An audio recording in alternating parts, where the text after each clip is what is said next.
even though most of the spotlight is probably going to be on the giganotosaurus, I'm far more fascinated by this guy, the Pyroraptor. Since he popped up in that trailer diving under the ice and swimming in freezing cold water, I've been obsessed with this thing.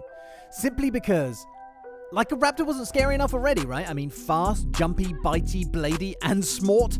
Now, in their quest to leave literally zero hiding places for their prey, they can even get you if you have to dive into a frozen lake. What's next? Are they going to learn martial arts or split the atom and gain nuclear capabilities?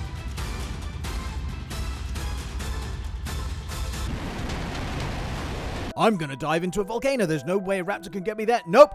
Bring up the fireproof guy. Anyway, joking aside, we know that Jurassic World has taken creative liberties with its dinosaurs, and for the most part, I've actually been okay with it. When the murmurs first started coming out that they were gonna introduce hybrids and start mixing and matching attributes and abilities, I thought, fuck that, that's never gonna work. But hey, I gotta say, actually, it didn't bother me all that much. I was kinda cool with it. It just kinda becomes more of a creature feature. So we had the Indominus Rex, then the Indoraptor, and I don't care what anyone is saying, no one is telling me that Sam Neill really exists. But what liberties have they taken with this feathery death lizard? The real Pyroraptor was first found in southern France in the year 2000 and was about the size of a medium-billed dog or one of those giant fucking cats. You know the ones I'm talking about? It's a species of dromaeosaurid, like the Velociraptor we've seen across the Jurassic franchise and the Atrociraptor that we saw in one of the early trailers.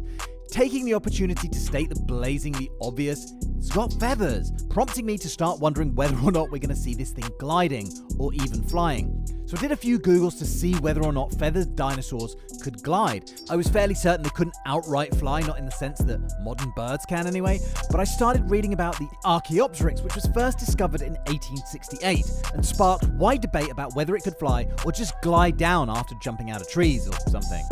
Tall things, I guess. Again, perhaps not in the sense of a modern bird, as it lacks certain bones and joints, such as a keeled sternum that birds require for flight, but it did have a very light bone density, which would help the raven-sized dinosaur get into the air. So the jury is still out, but many seem to believe that it was a poor flyer, but a flyer nonetheless.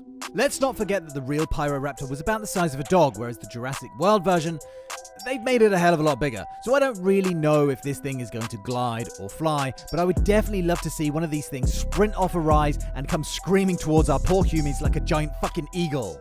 It might not be the most realistic thing, but damn, that would be entertaining. But my question is, why would it willingly slip into a freezing lake? I guess it must have done this before. It's obviously smart enough to know where its exit from beneath the ice was.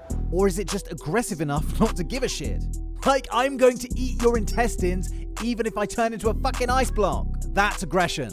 But how can it resist this freezing temperature? I mean, it's most likely down to DNA mix and matchings at the hands of Dr. Wu or Bioseen, but what exactly have they mixed it with? So I saw a video somewhere where the guy was talking about how apparently there is some connection between the Pyroraptor and a species called Unenlagia, which is thought to be semi-aquatic. There's another called the Halscaraptor that had characteristics that allowed it to spend time both in water and on land, including strong hind limbs for running and smaller flipper-like forelimbs for swimming. So there is at least some links between the Pyroraptor and other dromaeosaurids that were at least semi-aquatic, but it's more likely that they've just taken DNA from some sort of Arctic or Antarctic birds or a seal perhaps.